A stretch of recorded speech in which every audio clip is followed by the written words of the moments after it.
काम कर जल्दी, काम कर।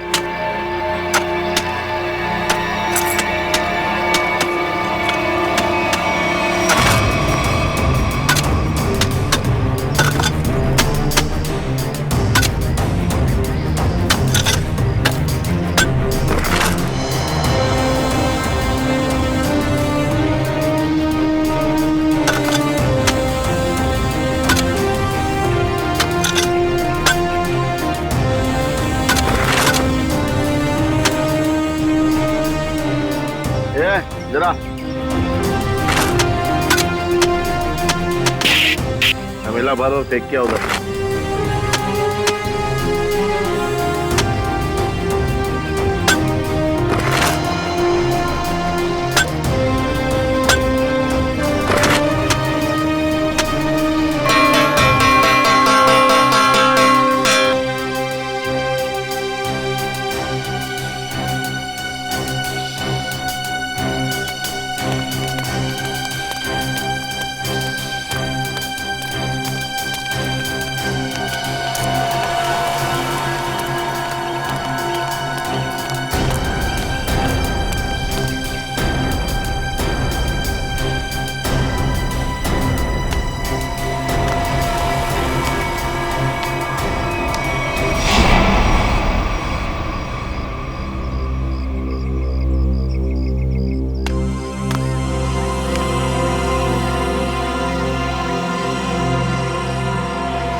ए बेटा, मैं लाइन में तुमसे पहले खड़ा हूँ, जाओ पीछे खड़े हो जाओ। अच्छा, अब तुझसे सीखना पड़ेगा क्या करना है क्या नहीं। चुपचाप खड़े रहने तो फूट जाएगा। अपने बड़ों से ऐसे बात करते हैं क्या? एक बार बोला ना, देखो चुप बैठने के लिए समझ में नहीं आता। चल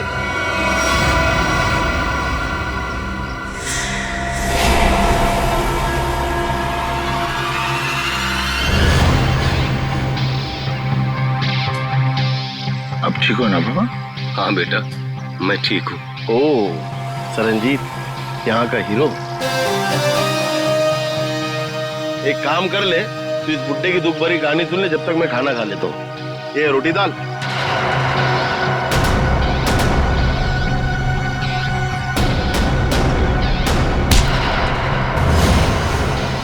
खाना बाद में खाना। ले बाबा से माफी मांग। माफी तो नहीं मांगूंगा।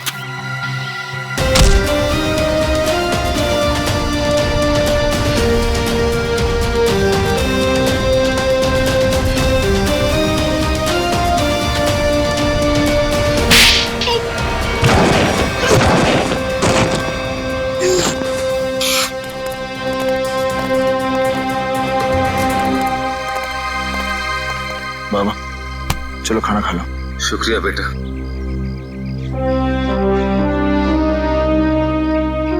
सरंजीत, सीआईडी ऑफिसर्स तुमसे मिलना चाहते हैं।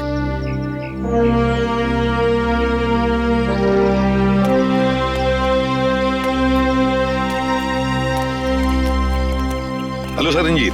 Hello sir. आपकी ईमानदारी और अच्छे काम के बहुत चर्चे सुने हैं हमने। आप तो एक सच्चे आईएएस ऑफिसर थे। आप मेरी तारीफ करके मुझे शर्मिंदा मत कीजिए एसीपी साहब। मैं बस अन्याय और अत्याचार बर्दाश्त नहीं कर सकता। ये तो बहुत अच्छी बात है। वैसे हमें क्यों बुलाया आपने यहाँ पर? एसीपी साहब, मैं सीआईडी की मदद लेना चाहता हूँ। हमारी मदद? इंस्पेक्टर अभिजीत, मैं चाहता हूँ कि आप एक एक्सीडेंट केस की इंक्वायरी करो। Accident case? पर यह तो पुलिस का मामला है। हाँ सरंजीत, एक्सीडेंट के मामले में सीआईडी की क्या जरूरत है? जरूरत है एसीपी साहब, क्योंकि मुझे यकीन है कि ये एक्सीडेंट नहीं, मर्डर है।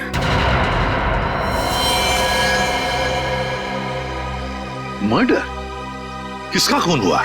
उसका नाम निरंजन था। मैं उसे बहुत अच्छी तरह से जानता था। मुझे शक है कि किसी ने जानबूझकर उसका मर्डर किया है। मिस्टर सरंजीत, आप हमें पूरी बात अच्छे से बताइए। क्या हुआ क्या था? निरंजन एक सोशल वर्कर था। वो अपनी पोती टीना की मर्डर केस की सच्चाई जानने के लिए सबूत ढूंढ रहा था। उन्होंने जेल में मुझे चिट्ठी भेजी जिसमें लिखा था कि उन्हें असली खूनी का पता चल गया है। वो सबूत लेकर पुलिस स्टेशन जा रहा है। पुलिस तक पहुंचने से पहले ही उसकी मौत हो गई। ओह, तो टीना का खून हुआ था। लोग समझते थे कि टीना ने आत्महत्या की है, लेकिन निरंजन जानता था कि उसका खून हुआ है, इसलिए मैंने उसकी मदद के लिए कार्तिक को भेजा। कार्तिक उससे पहले वहां पहुंचे, निरंजन का एक्सीडेंट हो गया। इसलिए मैं चाहता हूं कि आप लोग ये केस जरूर लें। ठीक है सर रंजीत जी, आप चिंता मत कीजिए, हम उन दोनों के खूनियों को जरूर ढूंढ निकालेंगे। थैंक्स। थैंक यू कहने की जरूरत नहीं है सरंजीत। अन्याय और अत्याचार के खिलाफ लड़ना हमारा भी फर्ज है। हम तुम्हारे साथ हैं।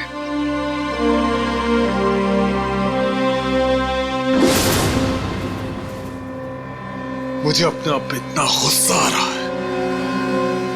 मैं उन्हें बचा नहीं सका सर। देखो कार्तिक, तुमने कोशिश तो की थी। नाकामयाब कोशिश। अगर 5 मिनट पहले मैं पहुंच जाता तो शायद ये खून होने से रोक सकता था मैं। हम तुम्हारे जज्बात समझ सकते हैं कार्तिक। बहुत बुरा लगता है जब हम चाहते हुए भी किसी को बचा नहीं सकते हैं। लेकिन एक बात बताओ कार्तिक, क्या हुआ क्या था वहां पर? उस दिन मैं पुलिस स्टेशन नहीं जा रहा था। मुझे पता था कि निरंजन जी सारे सबूत लेकर पुलिस स्टेशन जाने वाले हैं, लेकिन इंक्वायरी चल रही है सर। अरे सुनो सुनो सुनो, यहाँ पे क्या हुआ? किसी बुजुर्ग इंसान का एक्सीडेंट हुआ है सर।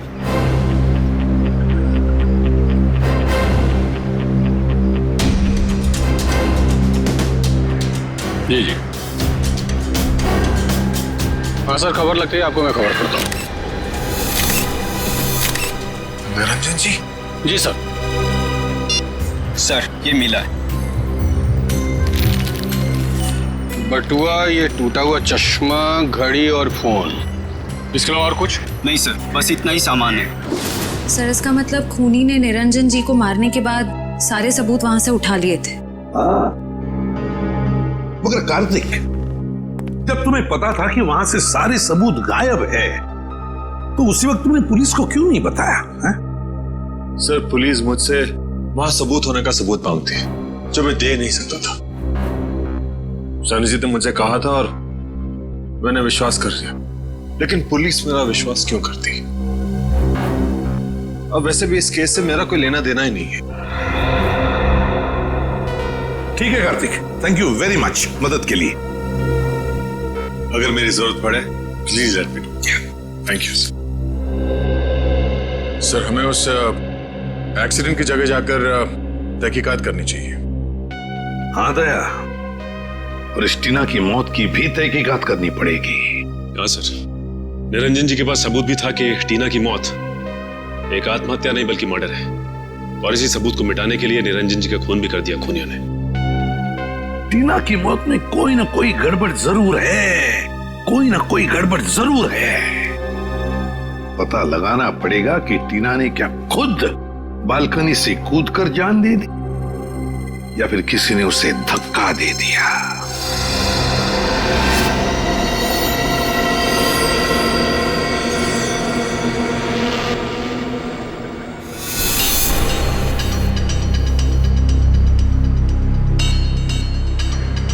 दया, टीना जो अपनी घर की बालकनी में से गिरी, वो बिल्कुल यहां आके गिर गई, यहां पर, है ना?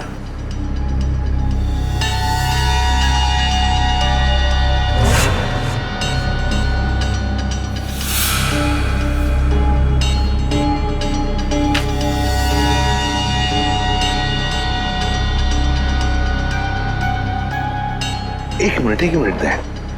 तो इस फोटो को देखो, गौर से देखो इस फोटो को। टीना की हथेली पर खून लगा हुआ है, हथेली पर खून लगा हुआ है। मगर दया, जब टीना अपनी बालकनी में से नीचे गिरी तब उसके हाथ खून से दूर थे, दूर। तो फिर टीना की हथेली पर खून आया कैसे? हाँ सर, जमीन पर खूनी हथेली के छाप यहाँ देखिए, हाँ जमीन पर पड़ी है। हाँ सर, ये देखिए इस फोटो में भी ये टीना के हाथ उसके शरीर से काफी दूर है, मतलब हाथ पे खून लगना तो असंभव है सर। एग्जैक्टली, इसका एक ही मतलब है दया, जो कुछ भी हुआ है टीना के घर में ही हुआ, टीना के घर में। निरंजन जी का एक्सीडेंट यहाँ पे हुआ था। ट्रक उस तरफ से आया था और वो पुलिस स्टेशन जा रहे थे। हाँ सर, जब ट्रक वहां से आ रहा होगा तभी निरंजन जी यहाँ से रास्ता क्रॉस कर रहे होंगे और एक्सीडेंट हो गया होगा। लेकिन फ्रेडी, पुलिस के मुताबिक एक्सीडेंट का कोई चश्मदीद गवाह है ही नहीं। एक काम करते हैं, वहां चल के देखते हैं जहां से ट्रक आया था। अरे ये क्या, ये रास्ता तो बंद है। सर फिर तो ट्रक यहाँ से आया ही नहीं होगा। वही तो फ्रेडी, जरा बुला उसको। अरे सुनो भाई, एक मिनट। हाँ ये कब से चल रहा है काम यहाँ पे? 1 हफ्ता हो गया सर। 1 हफ्ता? ये 2-3 दिन पहले यहाँ पे कोई ट्रक खड़ा था क्या? मैंने तो नहीं देखा सर। अच्छा ठीक है, जाओ। सर अगर ये रास्ता पिछले 1 हफ्ते से बंद है तो फिर इस ट्रक ने निरंजन जी को पीछे से कैसे मारा?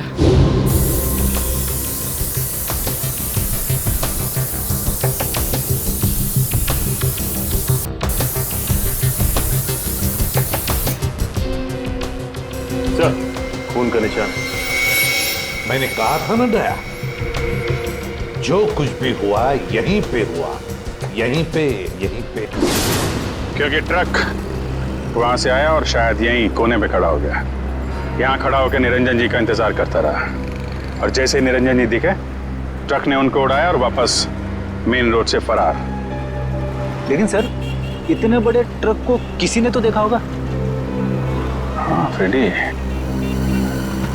किसी ने तो देखा होगा।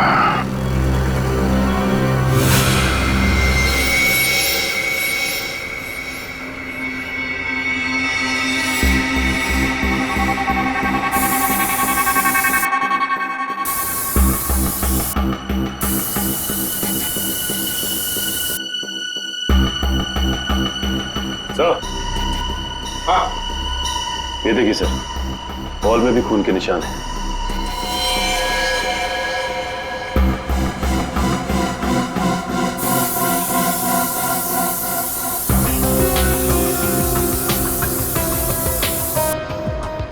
यहाँ पे तो कुछ नहीं है सर।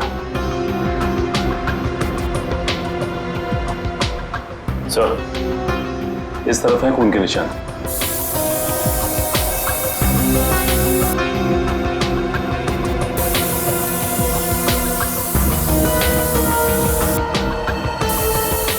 इधर भी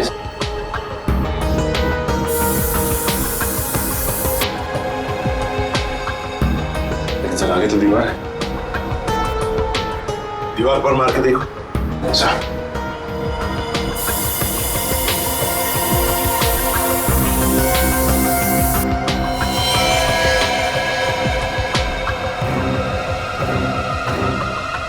ये देखो दया, खून के निशान है लेकिन दिखाई नहीं पड़े, क्योंकि खूनी ने सारे खून के निशान मिटा दिए थे। लेकिन टीना की मौत कैसे हुई होगी? टीना पर जरूर किसी ने गोली चलाई थी, जिसकी वजह से उसके खून की चींटे ऐसे दीवार पर उड़ गए। लेकिन सर पुलिस की रिपोर्ट में ऐसे गन शॉट के जख्म का कोई जिक्र है ही नहीं। शायद उन्होंने देखा नहीं होगा। लेकिन सर ये कैसे मुमकिन है कि पुलिस वालों को पता ही नहीं चला कि टीना को गोली लगी? ऐसे हो सकता है सचिन, हो सकता है, क्योंकि काफी साल पहले मेरे साथ भी ऐसे ही हुआ था एक केस में। पर सर टीना की लाश का पोस्टमार्टम हुआ था, तो फिर जिस डॉक्टर ने पोस्टमार्टम किया उसने अपने रिपोर्ट में गोली के बारे में लिखा था नहीं? वही तो। और फिर इसी पोस्टमार्टम रिपोर्ट के आधार पर पुलिस ने मान लिया कि टीना ने आत्महत्या कर ली। इसका मतलब है पोस्टमार्टम करने वाला डॉक्टर भी मिला हुआ था। सर इस निरंजन जी का शक सही था, टीना का खून ही हुआ। हाँ दया, बिल्कुल सही है। सुनिए जरा एक बात बताइए, जिस दिन टीना की मौत हुई, क्या आप लोग जानते हैं कोई मिलने आया था टीना से, या फिर आप लोगों ने कोई आवाज सुनी हो? जरा याद करना। है? नहीं सर, पर जब टीना गिरी थी तो हमने उसकी चीख सुनी थी सर। किसी ने गोली चलने की आवाज सुनी थी? नहीं सर। मतलब सर गन पे साइलेंसर लगा हुआ था। हो सकता है, हो सकता है। वॉचमैन, तुम्हें तो पता होगा ना कौन आया था टीना से मिलने के लिए? साहब इस बात को 2 महीने हो गए, कुछ याद नहीं है। अच्छा, तो तुम्हारे पास एंट्री रजिस्टर और फिर सीसीटीवी कैमरा तो लगे हुए हैं, वो तो होगा ना उसका रिकॉर्ड? हाँ वो है। बस तो फिर वो एंट्री रजिस्टर और सीसीटीवी का फुटेज दोनों चाहिए हमें। सर, मैंने एक लाल कलर का ट्रक देखा था, वो उस दिन वहां खड़ा था। यहाँ पे खड़ा था, इसीलिए उन लोगों ने नहीं देखा। अच्छा ये बताइए, ट्रक का नंबर याद है आपको? नहीं सर, नंबर तो मैंने नहीं देखा। उस ट्रक ड्राइवर के बारे में कुछ याद है? वो अपनी नीली रंग की शर्ट बदलकर दूसरी शर्ट पहन रहा था। मैंने उससे कहा भी कि वो ट्रक हटाए, मुझे रास्ता साफ करना है, मगर उसने मेरी बातों पर ध्यान ही नहीं दिया, वो ट्रक में ही बैठा रहा। नीले रंग का शर्ट? जी सर, और उस नीले रंग की शर्ट पर एक पीले कलर का बैच भी था। नीली शर्ट और पीला बैज?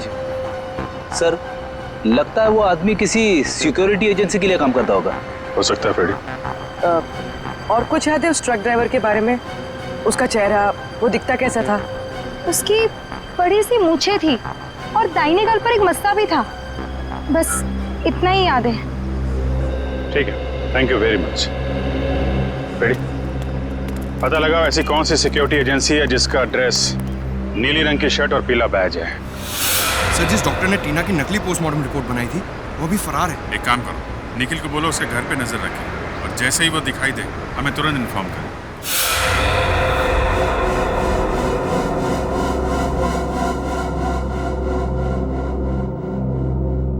नहीं सर, मैं ऐसे नहीं जानता।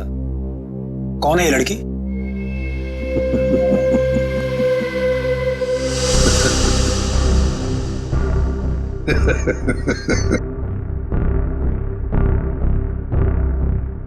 अभी मैं भूल गया था सर। ये लड़की, ये तो टीना है, हमारे ऑफिस में काम करती थी। अच्छा, आखिरी बार टीना से कब मिले थे आप? ये उसकी मौत से शायद 2-3 दिन पहले। कहाँ मिले थे? मैं ऑफिस में मिला था सर। सर, वैसे मेरी उससे ज्यादा जान पहचान नहीं थी, हम ऑफिस में ही मिलते थे सिर्फ। अच्छा अच्छा अच्छा, ऑफिस में ही मिलते थे? जी सर। सचिन, सर,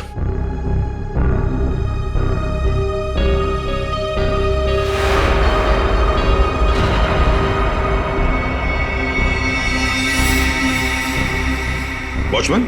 जी सर। इन्हें पहचानते हो? हाँ साहब, ये इमरान साहब है, टीना मैडम को अक्सर घर छोड़ने आते थे। ये झूठ बोल रहा है सर, ही इज लाइंग। तुम जा सकते हो। वैसे जिस दिन टीना का खून हुआ उस दिन तुम कहाँ थे? सर, मैं ऑफिस में ही था सर। ऑफिस में थे? जी सर। हाँ, सचिन जरा। सर,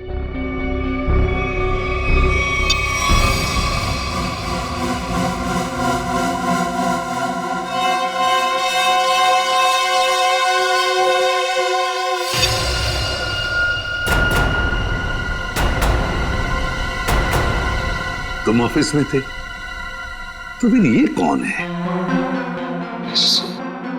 तो कोई जुड़वा भाई भी है क्या? सर, है? नहीं। सच सच बताओ, टीना के घर गए थे या नहीं? बताओ। हाँ सर। कितने बजे गए थे? ये 12:45 के आसपास के। 12:45 के आसपास। ये देखो, तुम बिल्डिंग के अंदर 11 बजे गए थे और बिल्डिंग से बाहर निकले 11:15 बजे। हो सकता है सर, मैंने टाइम नहीं देखा था सर। मैं उसकी बिल्डिंग के बाहर गया, मैंने दरवाजा खटखटाया पर किसी ने खोला नहीं, फिर मैं वापस चला आया सर। मैं मतलब 45 मिनट तक तुम टीना के घर का दरवाजा खटखटाते रहे हैं?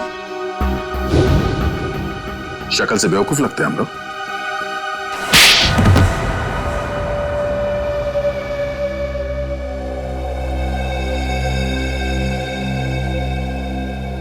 मैंने ही टीना को मारा था।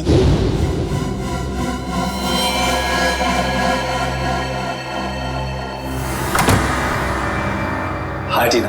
हाय मयंक, आओ अंदर आओ।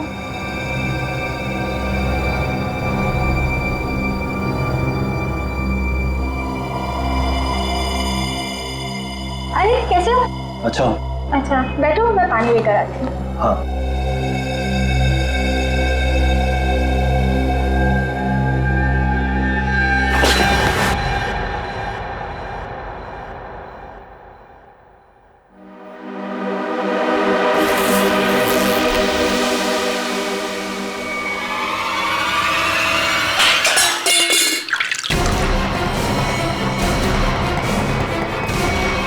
मयंक क्या कर रहे हो तुम?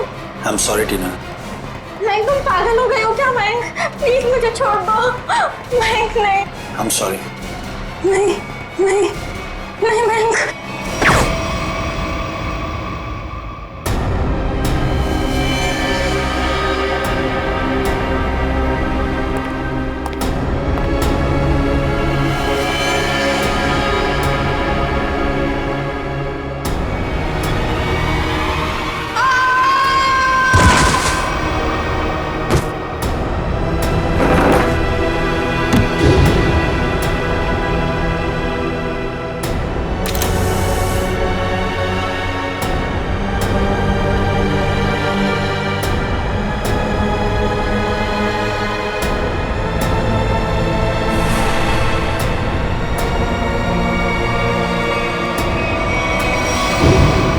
मेरे ऑफिस के एक सीनियर रिपोर्टर हितेन ने मुझसे वादा किया था कि अगर मैं टीना का मर्डर करता हूं तो वो मुझे प्रमोशन दिलाएगा। सिर्फ प्रमोशन के लिए तुमने एक निर्दोष लड़की की जान ले ली? हाँ? समझ में नहीं आ रहा तुम कैसे इंसान हो। ले जाओ इसे। चलो चलो।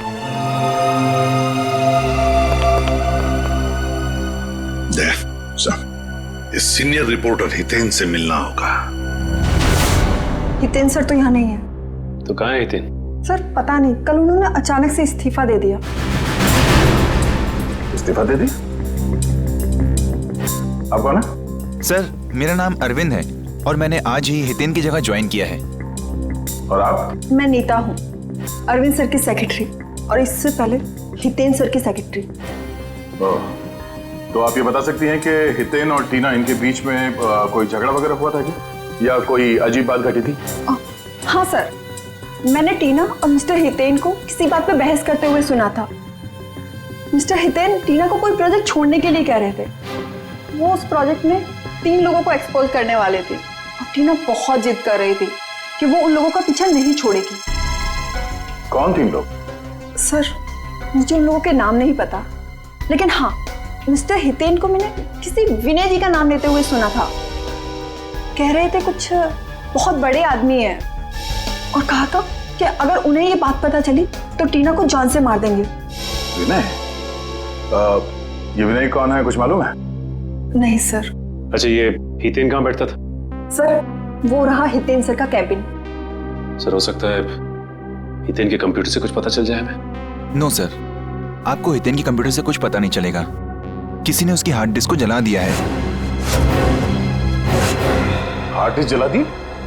कहाँ है वो हार्ड डिस्क? सर केबिन में। लिया? जी। ये सबूत मिटाने की कोशिश कर रहा है। सर ये नहीं।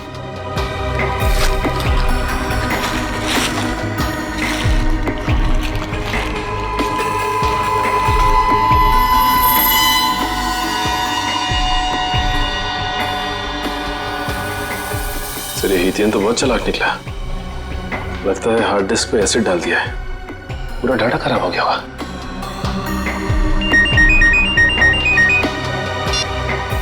हाँ निकल। क्या डॉक्टर को पता चल गया? हाँ निकल। कहाँ है वो डॉक्टर? सर वो सामने चाय की दुकान पे लाइनिंग, रंगीन शर्ट और गमछा डाले हैं, वो है सर।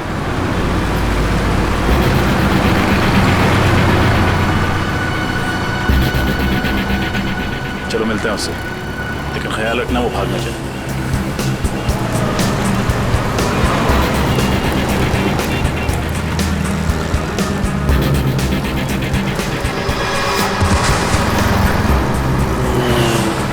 इसे क्या हो गया?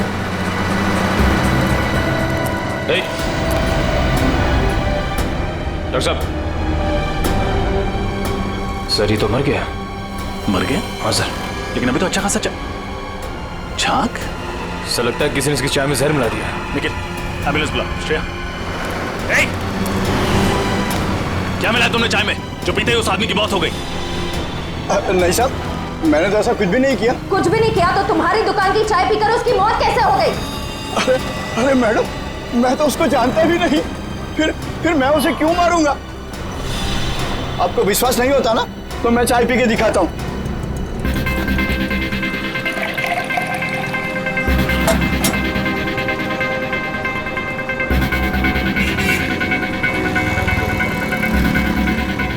ये देखिए मैडम, हुआ क्या मुझे कुछ, और इन सब लोगों ने भी चाय पी है। अगर चाय में जहर होता तो इनको कुछ होता, इनको कुछ हुआ क्या? बरसों से मैं ये चाय की दुकान चला रहा हूँ, अब मेरे धंधे को चौपट क्यों कर रहे हैं सर? सर बात तो उसकी सही है, बाकी किसी को कुछ भी नहीं हुआ। हाँ श्रेया, लेकिन किसी ने तो उस चाय में जहर मिलाया था। कौन हो सकता है?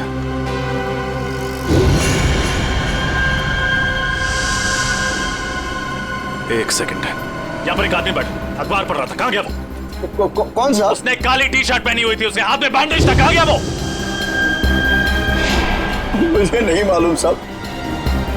आप लोगों में से किसी ने उसे जाते हुए देखा? हमने तो नहीं देखा। भाग गया। जरूर उसी ने डॉक्टर की चाय में जहर मिलाया था। नाम तो नहीं पता, लेकिन उसकी मूछें हैं और शायद दाहिने गाल पे मसा है। ओह, शायद आप रघु की बात करें। क्या आप रघु को यहाँ बुला सकते हैं? मैम, रघु की ड्यूटी इस वक्त एक दवाई कंपनी में लगी हुई है, वो वहीं होगा। कौन सी कंपनी है? Opec pharma company sir. Hello, क्या? अच्छा। Okay, thank you very much. क्या हुआ सर? विनय का पता चल गया है। वो भी उसी जेल में है जिस जेल में सरनजीत है। हम तुमसे टीना के बारे में पूछताछ करने आए। टीना का नाम तो नहीं भूलोगे तुम?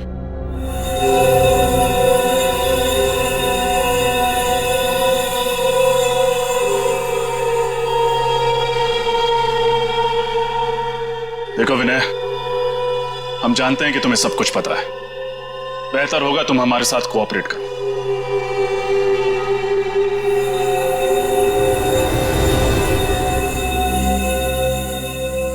देखा सर, कहा था ना मैंने, ये कुछ नहीं बोलेगा। बड़ा आदमी है ना, और इसे अच्छी तरह से मालूम है कि ये जेल में है और कोई इसे हाथ भी नहीं लगा सकता। सर, बड़ा बिजनेसमैन था ये, और इस बड़े बिजनेसमैन ने कोई तो बड़ा कांड किया है। इसका पर्दाफाश टीना करने वाली थी, लेकिन उससे पहले ही उसकी मौत हो गई। लेकिन सर हमने टीना और उसके दादाजी का केस लिया, ये बात इस जेल से बाहर कैसे गई? सर हो ना हो ये काम जरूर विनय का ही है, क्योंकि जब एसीपी सर सरनजीत जी से मिलने यहाँ आए थे तब शायद विनय यहीं कहीं आसपास मौजूद था। जरूर ये खबर विनय ने ही बाहर भेजी होगी, क्योंकि उसी के बाद रघु और सीनियर एडिटर हितेन रफू चक्कर हो गए और पोस्टमार्टम करने वाले डॉक्टर का खून हो गया। ये नामुमकिन है सर, क्योंकि विनय को किसी से भी मिलने की इजाजत नहीं। अनिल जी सर, यहाँ आप इनसे पूछ सकते हैं, ये हमेशा विनय पर नजर रखते हैं। जी सर, साहब ठीक कह रहे हैं, यहाँ विनय जी के ड्राइवर के अलावा कोई नहीं आता। ड्राइवर? अच्छा, वो क्यों इनसे मिलने के लिए आता है? सर, विनय जी जेल का खाना नहीं खाते हैं, तो उनका ड्राइवर उनके लिए घर से खाना लाता है। विनय के ड्राइवर से मिलना होगा, वही बताएगा कि ये खबर अंदर से बाहर कैसे गई। मैं तो विनय सर के घर से टिफिन का डब्बा लेकर जेल में देने के लिए जाता था सर। झूठ बोल रहे हो तुम। सच तो यह है कि तुम रोज विनय से कोई संदेशा लेकर आते थे। बताओ, क्या खबर देता था वो तुम्हें? मुझे नहीं पता साहब, खाने के बाद वो हौलदार मुझे डब्बा वापस देता था साहब, और मैं वो खाली टिफिन का डब्बा आराम बिल्डिंग फ्लैट नंबर 203 में दे देता था साहब।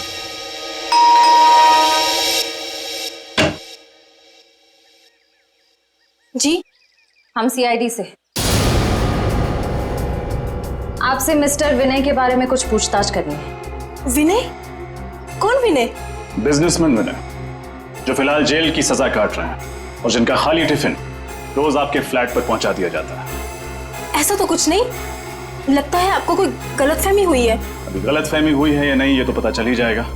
फिलहाल ये बताइए, आप कौन हैं और आपके साथ और कौन रहता है इस फ्लैट में?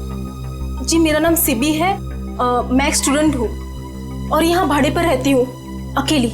सिबी, क्या हम अंदर आ सकते हैं? नहीं नहीं, मैंने कहा ना, मैं अकेली रहती हूँ यहाँ। अकेली? वो पेन किसकी है?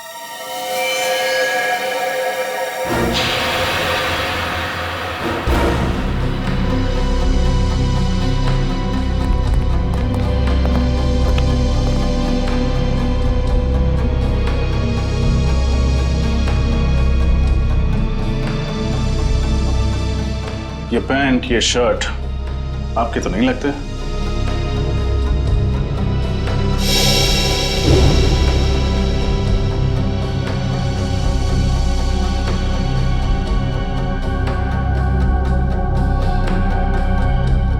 फोटो में ये आदमी कौन है सिबी?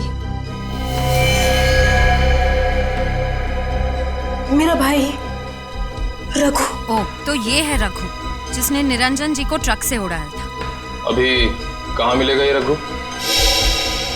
मुझे कुछ नहीं पता सर, रघु कभी मुझे कुछ नहीं बताता।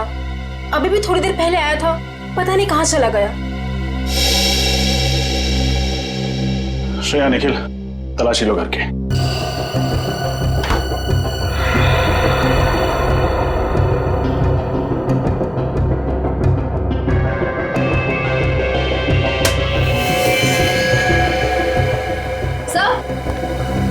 सर, अंदर कमरे में ये टूटी हुई सीढ़ी मिली है।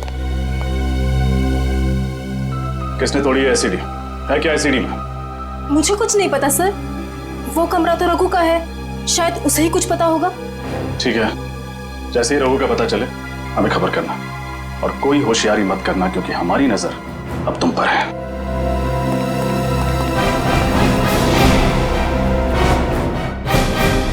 सर, रघु के घर जो सीडी मिली थी, डेटा इंजीनियर उस सीडी से कुछ रिकवर कर पाए हैं। हमें उससे अब खत्म करना होगा। सर, ये तो वो बिजनेसमैन है विनय। कुछ नहीं कर पाएंगे।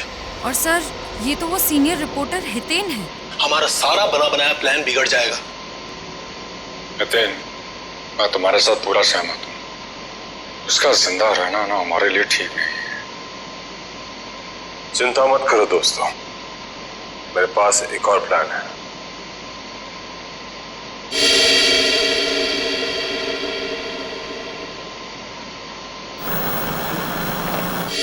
अब ये सारा मामला समझ में आ गया। टीना ने इन तीनों की बातचीत सुन ली और फिर उसी बातचीत को उसने रिकॉर्ड भी कर लिया। और विनय, हितेन और इस तीसरे अनजान आदमी को किसी तरह से पता चल गया था कि टीना को उनके प्लान के बारे में पता चल चुका है, और इसीलिए इन तीनों ने टीना को मार डाला। लेकिन इस वीडियो में तीसरा अनजान आदमी कौन है, इसके बारे में अभी तक कुछ समझ में नहीं आ रहा है। फिर एक बार ये हितेन और रघु हाथ में आ जाए ना, तो तीसरा आदमी कौन है ये भी पता चल जाएगा। हाँ सरनजीत, गुड। वैसे भी तुम जैसे लोगों की जरूरत जेल के अंदर नहीं, जेल के बाहर ही है। और बता। ओके, ठीक है, and good luck. Okay, Daya, Saranjit jail से रिहा हो गया। सर, ये तो बहुत अच्छी खबर है। अगर सर ये हितेन, रघु और इस तीसरे अनजान आदमी को ढूंढेंगे कैसे सर? विनय, विनय,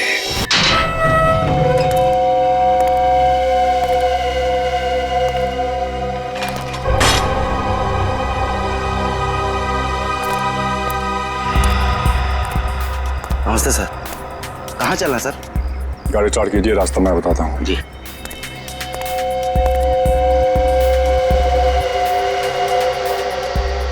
अपना प्लान काम कर गया सर? हाँ भी, ये विनय को भनक भी नहीं लगी कि हमने जानबूझकर उसे जेल से रिहा करवाया है। हाँ सर, उसे लग रहा होगा कि उसके अच्छे बर्ताव की वजह से उसे जेल से रिहा किया गया है।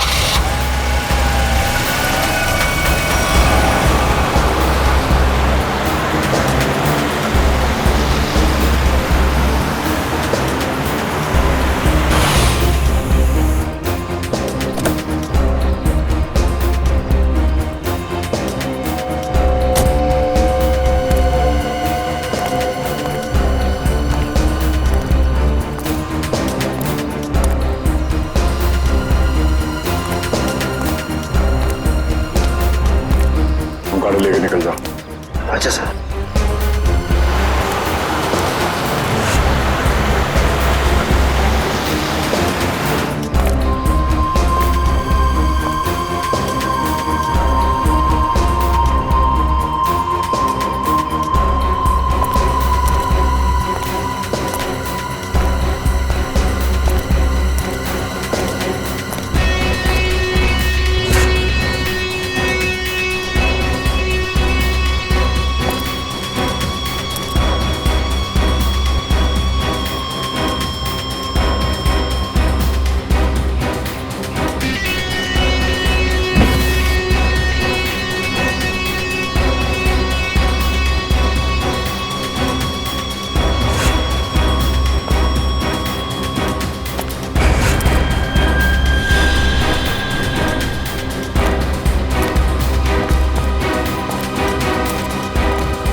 सर, वो तो रघु है।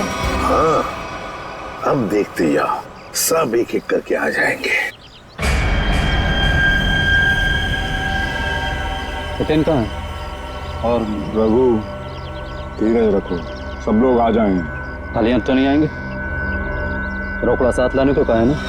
रघु, तू जो कुछ भी कर रहा है ना, बहुत गलत कर रहा तू। अच्छा अब तुम हमें बताओगे कि क्या सही है और क्या गलत। तुम लोगों ने जो कुछ भी किया है ना, सब पता है मुझे बताने की जरूरत नहीं, समझे? ऐसा लगता है आपस में बहस हो रही है। हाँ दया, लगता है कोई प्रॉब्लम शुरू हुआ है।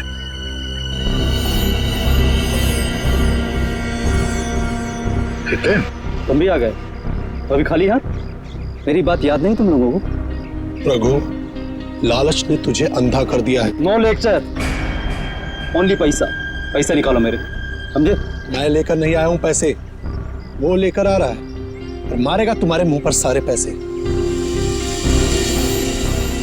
तुम लोगों की सलामती के लिए तो यही अच्छा होगा कि वो पैसे लेकर आ जाए, वरना मेरे पास तुम लोगों के खिलाफ जो सबूत है वो सीआईडी के पास पहुंच जाएंगे। हाँ पूर्वी, क्या खबर पक्की है? ये चक्कर है। ओके, क्या हुआ? सर, ये ओपेक फार्मास्यूटिकल कंपनी के 3 मालिक हैं, विनय, हितेन और तीसरे का नाम तो चौंकाने वाला है। कौन है?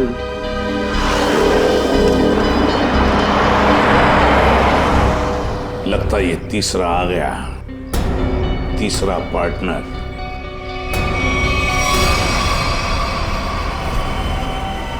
मेरे पैसे दो मुझे और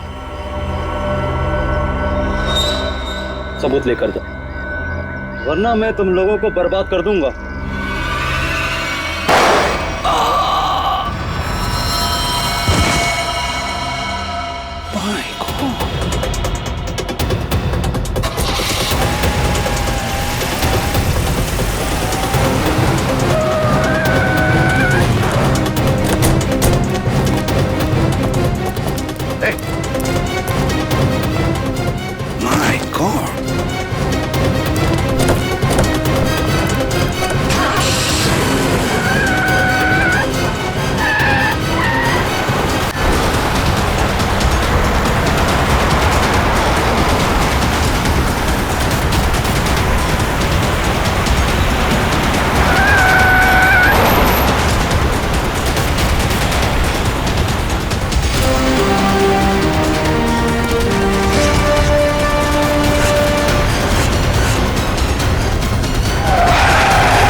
कार्तिक, मैं तुझे अपना दोस्त समझता था।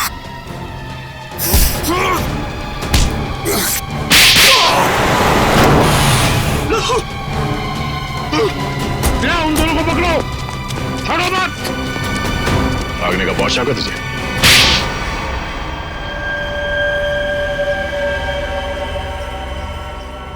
एक दवाई की कंपनी की आड़ में विनय, हितेन और मैं गैर कानूनी काम करते थे और इस बारे में एक गवर्नमेंट ऑफिसर को पता चल गया, इसीलिए हमने उसे खत्म करने का फैसला किया। लेकिन टीना को हमारे इरादों के बारे में पता चल गया, इसीलिए तुमने उसे भी मार डाला? हाँ, हमने उसे समझाने की बहुत कोशिश की और वो हमारी बात सुनने के लिए तैयार ही नहीं थी। बंदी थी, बहुत तेवर दिखाती थी वो लड़की। आत्महत्या का रूप देकर तुम लोगों ने टीना का खून कर दिया, लेकिन टीना के दादाजी निरंजन को तुम लोगों के खिलाफ सबूत मिल गए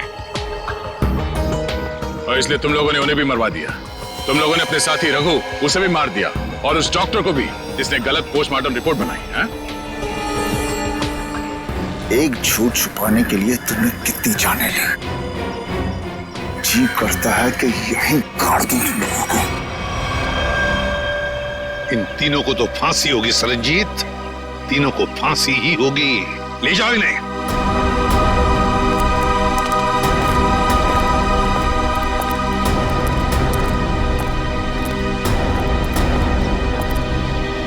सरनजीत, अगर तुम सच्चाई के लिए लड़ाई शुरू नहीं करते, अन्याय के खिलाफ आवाज नहीं उठाते, तो ये नामुमकिन था। हमें तुम पर गर्व है, वाकई तुम हो सिंह साहब द ग्रेट।